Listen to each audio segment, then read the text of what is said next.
எல்லாருக்கும் வணக்கம். மீண்டும் மெய்ப்பொருள் காண்க தளத்திற்கு எல்லாரையும் நான் வரவேற்கிறேங்க. ஃபர்ஸ்ட் நம்ம டெவலப்மெண்ட்ஸ், அப்டேட்ஸ் எல்லாமே பார்ப்போம். அதை தொடர்ந்து நம்ம கேள்விகளை பார்ப்போம். தென் சர்வதேச சந்தையில் ஒரு சில செய்திகள் இருக்குங்க, அதெல்லாம் பார்ப்போங்க.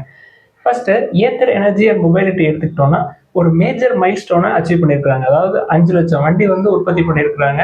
குறிப்பா எலக்ட்ரிக் ஸ்கூட்டர்ஸை பொறுத்த வரைக்கும் கம்பெனி என்ன சொல்றாங்க, நாங்க சென்ட்ரல் இந்தியாவில், நார்த் இந்தியாவில் நாங்கள் எக்ஸ்பேண்ட் பண்றதுக்கான வேலையில் ஈடுபடுவோம்.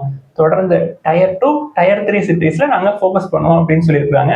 ஏத்தர் எனர்ஜி அண்ட் மொபைலிட்டியை பொறுத்த வரைக்கும் என்னுடைய ஸ்ட்ராட்டஜி நான் பல தடவை ஷேர் பண்ணியிருக்கேங்க. ஹீரோ மோட்டர் காப் மூலமா நம்ம ஏத்தருக்குள்ள என்ட்ரி கொடுத்துருக்கோம். ஏன்னா ஹீரோ மோட்டர் காப் ஒரு 35 to 40% ஸ்டேக் வச்சிருக்காங்க ஏத்தர் எனர்ஜியில. அடுத்து ஆட்டோல ரெண்டாவது அப்டேட் என்னன்னா ராயல் என்ஃபீல்டுங்க. செப்டம்பர் 2025 சேல்ஸ் நம்பர்ஸ் வந்திருக்கு. இயர் ஆன் இயர் பேசிஸ்ல செப்டம்பர் 2024 கம்பேர் பண்றப்ப 25ல ஒரு 42% பக்கமா சேல்ஸ் கூடிருக்குங்க. மந்த் ஆன் மந்த் பேசிஸ்ல பார்த்தோம்னா ஒரு 9% ஏறி இருக்குங்க. ஸோ செப்டம்பரை பொறுத்த வரைக்கும் 1.24 லட்சம் யூனிட்ஸ் கொடுத்துருக்காங்க. இதுல எக்ஸ்போர்ட்ஸ் பார்த்தோம்னா ஒரு 10,755 யூனிட் கொடுத்துருக்காங்க. டொமஸ்டிக்ல ஒரு 1,13,573 வண்டி கொடுத்துருக்காங்க. அடுத்து ஆட்டோ செக்மெண்ட்ல மூணாவது அப்டேட் என்னன்னா Honda motorcycles and scooters India எடுத்துக்கிட்டோம்னா செப்டம்பர் 2025 பொறுத்த வரைக்கும் கம்பெனி 5,68,164 யூனிட்ஸ் கொடுத்துருக்காங்க. இதுல டொமஸ்டிக் சேல்ஸ் அப்படின்னு பார்த்தோம்னா 2.8% ஏறிக்குங்க இயர் ஆன் இயர். எக்ஸ்போர்ட்ஸ் பார்த்துட்டோம்னா 32.43% ஏறிக்குங்க. Honda motorcycles and scooters எடுத்துக்கிட்டோம்னா கம்பெனியோட டோட்டல் சேல்ஸ்ல எக்ஸ்போர்ட்டோட சேல்ஸ் கான்ட்ரிபியூஷன் அப்படின்றது 11%. அடுத்து ஹூண்டாய் மோட்டார்ஸ் இந்தியா எடுத்துக்கிட்டோம்னா செப்டம்பர் 2025 சேல்ஸ் நம்பர்ஸ் வந்திருக்குங்க. டோட்டல் சேல்ஸ் அப்படின்னு பார்த்தோம்னா 70,347 யூனிட்ஸ்ங்க. இதுல டொமஸ்டிக் சேல்ஸ் நம்பர்ஸ் பார்த்தோம்னா 51,547, எக்ஸ்போர்ட்ஸ் ஒரு 18,800 யூனிட்ஸ்ங்க. ஹூண்டாயை பொறுத்த வரைக்கும் வழக்கம் போல கிரீட்டா வேரியன்ட் சூப்பரா பெர்ஃபார்ம் பண்ணிருக்குங்க. ஹையஸ்ட் எவர் மந்த்லி சேல்ஸ்ங்க செப்டம்பர் 2025 பொறுத்த வரைக்கும் 18,861 வண்டி. அதாவது கிரீட்டாவுடைய லான்ச் அப்படின்றது 10 வருஷத்துக்கு முன்னாடிங்க. 10 வருஷம் கழிச்சும் இப்பயுமே ஒரு top performing mid size SUV செக்மெண்ட்ல கிரீட்டாவை அடிச்சுக்க முடியாதுங்க. ஹூண்டாயோட டோட்டல் சேல்ஸ்ல 72.4% கான்ட்ரிபியூஷன் யார் பண்ணிருக்காங்க அப்படின்னா எஸ்யூவிஸ் தான் பண்றாங்க. அடுத்து பயோகான் லிமிடெட் எடுத்துக்கிட்டோம்னா கம்பெனியோட subsidiary Biocon pharma Carnegie pharma கூட பார்ட்னர்ஷிப் போட்டு ஒரு ட்ரக் ரெடி பண்ணியிருந்தாங்க. அந்த ட்ரக்கு யுஎஸ்எஃப்டிஏ அப்ரூவல் கிடைச்சிருக்குங்க. எதற்கு யுஎஸ்எஃப்டிஏ அப்ரூவல் கிடைச்சிருக்குன்னா ரிஃபாக்சமின் டேப்லெட்ஸ்ங்க. ரிஃபாக்சமினை பொறுத்த வரைக்கும் ஸ்டொமக் ரிலேட்டட் டிஸார்டர்ஸ்க்கு அந்த டேப்லெட் யூஸ் பண்ற மாதிரி தெரியுது. ஸோ இது பயோகானுக்கு ஒரு பாசிட்டிவ் டெவலப்மெண்ட். அடுத்து ஃபார்மால லுபின் எடுத்துக்கிட்டோம்னா கம்பெனிக்கு பிதம்பூர்ல மேனுஃபேக்சரிங் ஃபெசிலிட்டி இருக்குங்க. அங்க யுஎஸ்எஃப்டிஏ இன்ஸ்பெக்ஷன் நடந்த மாதிரி தெரியுது. 4 அப்சர்வேஷன்ஸ் கொடுத்துருக்காங்க யுஎஸ்எஃப்டிஏ. அதனால ஷேர் பிரைஸ் கொஞ்சம் குறைஞ்சிருக்கும்னு நினைக்கிறேங்க. வேல்யூவேஷன் அப்படின்னு பார்த்தோம்னா நம்ம த்ரெஷ்ஹோல்டை விட கம்மியாக தான் இருக்கும். 30 டைம்ஸ் த்ரெஷ்ஹோல்டு எடுத்துக்கிட்டோம்னா 23 or 24 டைம்ஸ் ஏர்னிங்ஸ் தான் இருக்கும். பட் டெட் டு ஈக்விட்டி ஒரு 0.3க்கு பக்கமா இருக்கும். அடுத்து ஐடி எடுத்துக்கிட்டோம்னா 2 அப்டேட்ங்க. ஃபர்ஸ்ட் ஹெச்எஸ்சிஎல் டெக்னாலஜிஸ் எடுத்துக்கிட்டோம்னா கம்பெனி எம்ஐடி மீடியா லேப் கூட ஒரு ஜாயிண்ட் கொலாபரேஷன் போட்டிருக்காங்க. எம்ஐடி மீடியா லேப் யாரு அப்படின்னா மசாசூசெட்ஸ் இன்ஸ்டிடியூட் ஆஃப் டெக்னாலஜியோடைய R&D எக்கோசிஸ்டம்ங்க. ஸோ அவங்க கூட ஒரு கொலாபரேஷன் போட்டிருக்காங்க. எதுக்கு அப்படின்னா நெக்ஸ்ட் ஜெனரேஷன் ஏஐ ரிசர்ச்காக. இது ஹெச்எஸ்சிஎல்க்கு ஒரு பாசிட்டிவ் டெவலப்மெண்ட். அடுத்து ரெண்டாவது அப்டேட் எடுத்துக்கிட்டோம்னா ஜோஹோ கார்பரேஷன்லங்க கம்பெனி 2024ல ஜோஹோ பேமெண்ட்ஸ் லான்ச் பண்ணாங்க.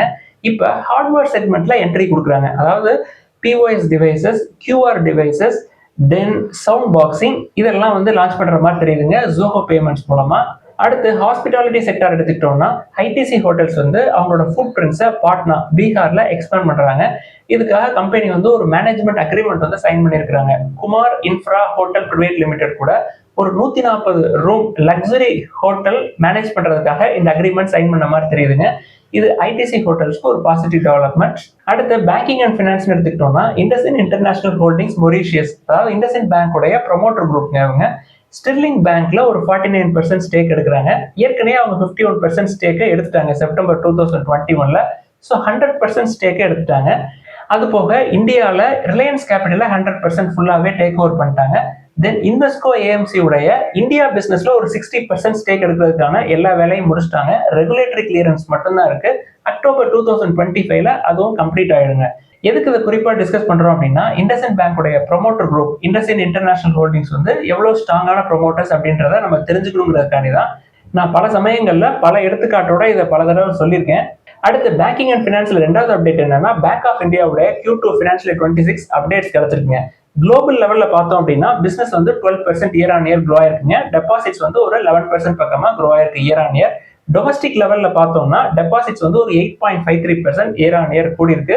தென் கிராஸ் அட்வான்சஸ் 14.62% ஏறி இருக்குங்க year on year.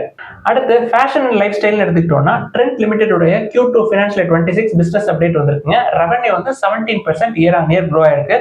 H1 financial 26 எடுத்துக்கிட்டோம்னா ரெவன்யூ வந்து 19% க்ரோ ஆயிருக்குங்க இயர் ஆன் இயர். H1 அப்படின்றது ஃபர்ஸ்ட் 6 months ஆஃப் ஃபினான்ஷியல் 26ங்க. தென் நம்பர் ஆஃப் ஸ்டோர்ஸ் அப்படின்னு பார்த்தோம்னா Q2 ஃபினான்ஷியல் 26ல வெஸ்ட் சைட் ஸ்டோர்ஸ் வந்து ஒரு 13 ஸ்டோர்ஸ் ஆட் பண்ணிருக்காங்க. ஜூடியோ ஸ்டோர்ஸ் வந்து ஒரு 40 ஸ்டோர்ஸ் வந்து ஆட் பண்ணிருக்காங்க. இது வந்து Q2 ஃபினான்ஷியல் 26 பொறுத்த வரைக்கும். H1 ஃபினான்ஷியல் 26 எடுத்துக்கிட்டோம்னா வெஸ்ட் சைட் 13 ஸ்டோர்ஸ் ஆட் பண்ணிருக்காங்க. தென் ஜூடியோ 41 ஸ்டோர்ஸ் ஆட் பண்ணிருக்காங்க. As of September 30, 2025 number of stores அப்படின்னு பார்த்தோம்னா வெஸ்ட் சைட் ஸ்டோர்ஸ் வந்து ஒரு 261 இருக்குங்க. தென் ஜூடியோ ஸ்டோர்ஸ் வந்து 806. இதுல 3 யுனைடெட் அரபு எமிரேட்ஸ்ல இருக்குங்க. அடுத்து தங்கம் எடுத்துக்கிட்டோம்னா 22 கேரட் கோல்டு பெர் கிராம் ஒரு 75 ரூபாய் விலை ஏறி இருக்குங்க. ரெக்கார்ட் ஹை 11,200 பெர் கிராம்ங்க. நேற்று தான் நிறைய காரணிகளை பார்த்தோம். அதுல புதுசா ஒன்று ஆட் ஆயிருக்குங்க. பிரான்ஸ் நாட்டு பொலிட்டிக்கல் கிரைசிஸ், அதுவும் வந்து தங்கம் ஏறுறதுக்கு ஒரு முக்கியமான காரணமா இருக்கு. அமெரிக்கால அட்மினிஸ்ட்ரேஷன் எல்லாமே ஷட் டவுன் ஆயிருக்குது. தென் ட்ரம்ப் அவர்களுடைய டாரிஃப், தென் மிடில் ஈஸ்ட்ல டென்ஷன், தென் ரஷ்யா யுக்ரைன் வார், இதெல்லாம் போக ருப்பி டிப்ரிஷியேட் ஆகுறது தங்க விலையை தொடர்ந்து மேலே ஏற்றிக்கிட்டே இருக்கு. அடுத்து ஏர்டெல்லி எடுத்துக்கிட்டோம்னா கம்பெனி வந்து அடுத்த சில ஆண்டுகள்ல இந்தியாவில் நாங்கள் $1 பில்லியன் முதலீடு பண்ணுவோம் அப்படின்னு சொல்லியிருக்காங்க. அவங்களுக்கு ஸ்பெசிஃபிக்கா மேனுஃபேக்சரிங் ஃபெசிலிட்டின்னு கிடையாதுங்க. எல்லாமே வந்து கான்ட்ராக்ட் மேனுஃபேக்சரர்ஸ் தான். ஏர்டெல்லியை பொறுத்த வரைக்கும் blockbuster weight loss drug வந்து இந்தியாவில் லான்ச் பண்ணியிருந்தாங்க இந்த வருஷம், முஞ்சாரோ அப்படின்னு சொல்லிட்டு. அது எல்எல்ஏக்கு ஒரு பெரிய சக்சஸ் தாங்க இந்தியன் மார்க்கெட்டை பொறுத்த வரைக்கும். அடுத்து எல்ஜி எலக்ட்ரானிக்ஸ் உடைய சப்ஸ்கிரிப்ஷன் ஓப்பன் ஆகுது இல்லையா? ஏற்கனவே எல்ஜி எலக்ட்ரானிக்ஸோட பெர்ஃபார்மன்ஸ், வேல்யூவேஷன்ஸ் அதெல்லாமே டிஸ்கஸ் பண்ணிட்டோங்க. இந்த பதிவுல இன்னைக்கு வந்து எல்ஜி எலக்ட்ரானிக்ஸோட அதே செக்டர்ல இருக்கிற மற்ற கம்பெனிஸோட வேல்யூவேஷன்ஸ் தென் பெர்ஃபார்மன்ஸோட வச்சு டிஸ்கஸ் பண்ணலாம் அப்படின்னு பார்த்தோம். ஸோ எல்ஜி எலக்ட்ரானிக்ஸோட நம்ம எதை கம்பேர் பண்ண போறோம் அப்படின்னா Havells, Voltas, Whirlpool and Blue Star. So இந்த நிறுவனங்களுடைய revenue, net profit, EPS, PE, PB இதெல்லாம் எப்படி இருக்கு அப்படின்னு பார்ப்போம். ஃபர்ஸ்ட் ரெவன்யூ எடுத்துக்கிட்டோம்னா மற்ற நிறுவனங்கள் அதாவது Havells, Voltas, Whirlpool, blue star இது எல்லாத்தை விட எல்ஜி எலக்ட்ரானிக்ஸோட ரெவன்யூ அதிகமா இருக்கு. 24,366 crores இருக்கு. ஹேவல்ஸ் எடுத்துக்கிட்டோம்னா ஒரு 21,700 பக்கமா இருக்குங்க. வோல்டாஸ் ஒரு 15,400 பக்கமா இருக்கு. வேர்ல்பூல் ஒரு 8,000 crore பக்கமா இருக்கு. ப்ளூ ஸ்டார் ஒரு 12,000 crore பக்கமா இருக்குங்க. ஸோ ரெவன்யூ ஆஸ்பெக்ட்ல எல்ஜி எலக்ட்ரானிக்ஸ் தாங்க வந்து சூப்பரா இருக்கு. அடுத்து நெட் ப்ராஃபிட் எடுத்துக்கிட்டோம்னா எல்ஜி எலக்ட்ரானிக்ஸோட நெட் ப்ராஃபிட் ரீசென்ட் குவார்டர் தான் ஃபினான்ஷியல் 25 முடிவுல 2,200 crores பக்கமா இருக்குங்க. ஹேவல்ஸ் வந்து 1,470 crores, வோல்டாஸ் வந்து ஒரு 834 crores, வேர்ல்பூல் வந்து 363 crores, ப்ளூ ஸ்டார் வந்து ஒரு 591 crores. ஸோ நெட் ப்ராஃபிட்லையும் எல்ஜி எலக்ட்ரானிக்ஸ் சூப்பரா பெர்ஃபார்ம் பண்ணிருக்கு.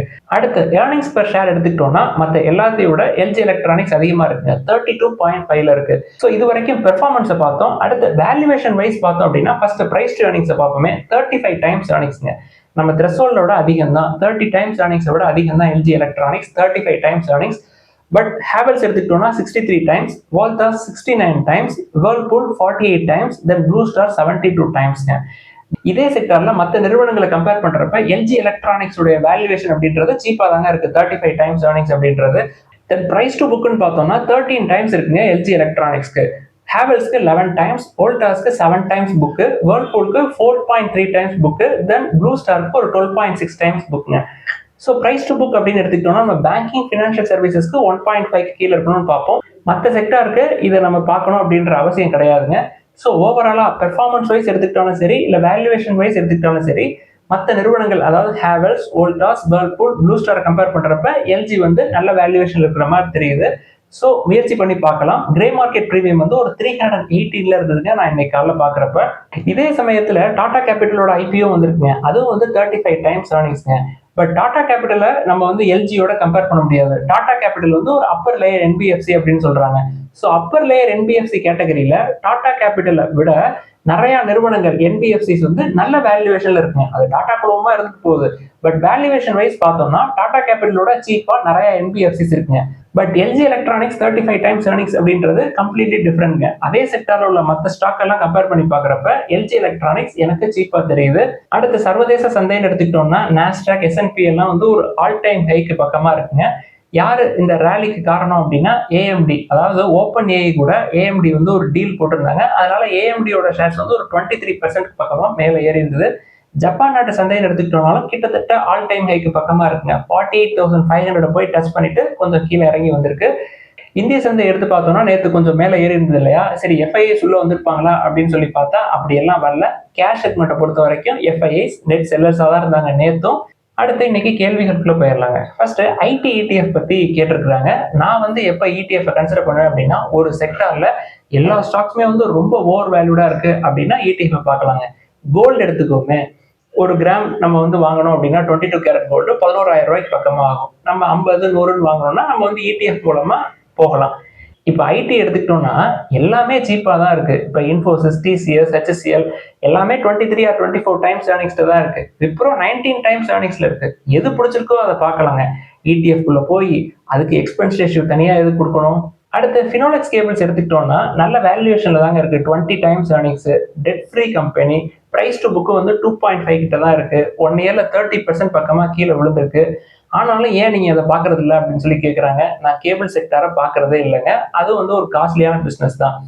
நான் முற்காலங்களில் சிஎம்ஐ கேபிள்ஸ் அப்படின்ற நிறுவனத்தை கன்சிடர் பண்ணி பல்ப் வாங்கியிருக்கேங்க. அதுக்கப்புறம் கேபிள் செக்டாருக்குள்ள போறதே இல்லை. அதனாலதான் நானும் இங்க கேபிள் செக்டாரை பத்தி பெருசா பேசுறதே இல்லை. அடுத்து ஐஆர்எஃப்சி பத்தி கேட்டிருக்காங்க. ஐஆர்எஃப்சி நான் வந்து கன்சிடர் பண்ற ரேஞ்சில் இல்லைங்க, அது காஸ்ட்லியான சைடுக்கு போயிடுச்சு. அடுத்து power grid infrastructure investment trust பத்தி கேட்டிருக்காங்க. நான் இப்பயுமே வர்ற டிவிடெண்டை அப்படியே தூக்கி அதிலேயே போட்டுறதுங்க. இப்போ உள்ள பிரைஸ் எடுத்து பார்த்தாலும் நல்ல டிவிடெண்ட் ஈல்டு எனக்கு கிடைக்குது. அடுத்து ஈசாப் ஸ்மால் ஃபைனான்ஸ் பேங்க் எடுத்துக்கிட்டோம்னா கம்பெனியோட வேல்யூவேஷன் எவ்வளவு இருக்கு, கம்பெனிக்கு மைக்ரோ ஃபைனான்ஸ் லோன் புக் தான் வந்து அதிகமா இருந்தது முற்காலங்கள்ல. இப்ப செக்யூர் லோன் சைடு திரும்பி வர்றாங்க. குறிப்பா கோல்டு லோன் சைடு வர்றாங்க. பிரைஸ் டு புக் 0.66 இருக்கு அப்படின்னு சொல்லி எல்லா ஹிண்ட்டையும் உங்களுக்கு கொடுத்துட்டேன். அதுக்கு மேல டிசைட் பண்ண வேண்டியது நீங்க தான். அடுத்து எம்டிஎஃப் பத்தி ஒரு நண்பர் வந்து கேட்டிருக்காங்க. எம்டிஎஃப் எப்பொழுதுமே நான் பண்றதுல நம்ம கிட்ட என்ன இருக்கோ அதுல ஒரு பகுதியை எடுத்து பல பேஸ்கெட்ல போடுறது தான் லாங் டேர்ம்ல நமக்கு நம்மளோட வளர்ச்சிக்கு ரொம்ப நல்லது அப்படின்னு நான் நினைக்கிறேன். கடன் வாங்கி பண்ணணும் அப்படின்ற தேவை இல்லை அப்படின்றது என்னுடைய கருத்து. அடுத்து பஜாஜ் ஹோல்டிங்ஸ் பத்தி கேட்டிருக்காங்க. கம்பெனி வந்து நல்ல வேல்யூவேஷன்ல தாங்க இருக்கும். பிரைஸ் டு புக்னு பாத்தீங்கன்னா 2.2 பக்கமா இருக்கும். 15 டைம்ஸ் தான் ஏர்னிங்ஸ் இருக்கும். ஆனா ஒரு ஷேரோட பிரைஸே ரொம்ப ரொம்ப அதிகமா இருக்குங்க. நான் கன்சிடர் பண்ற ரேஞ்சில் இருக்காதுங்க. என்னுடைய ஃபினான்ஷியல் சுச்சுவேஷனுக்கு அது சரி வராதுங்க. நான் வந்து ஒரு மாசத்துக்கு 2000 இல்லை 3000 தான் இன்வெஸ்டே பண்ணுவேன். அதை நம்ம ஒரு ஷேர் கன்சிடர் பண்ணோம் அப்படின்னாலே 10,000க்கு மேல நம்ம வந்து உள்ள போட வேண்டியிருக்கும். அது எனக்கு சரி வராது. பட் நல்ல வேல்யூவேஷன்ல தான் இருக்கு.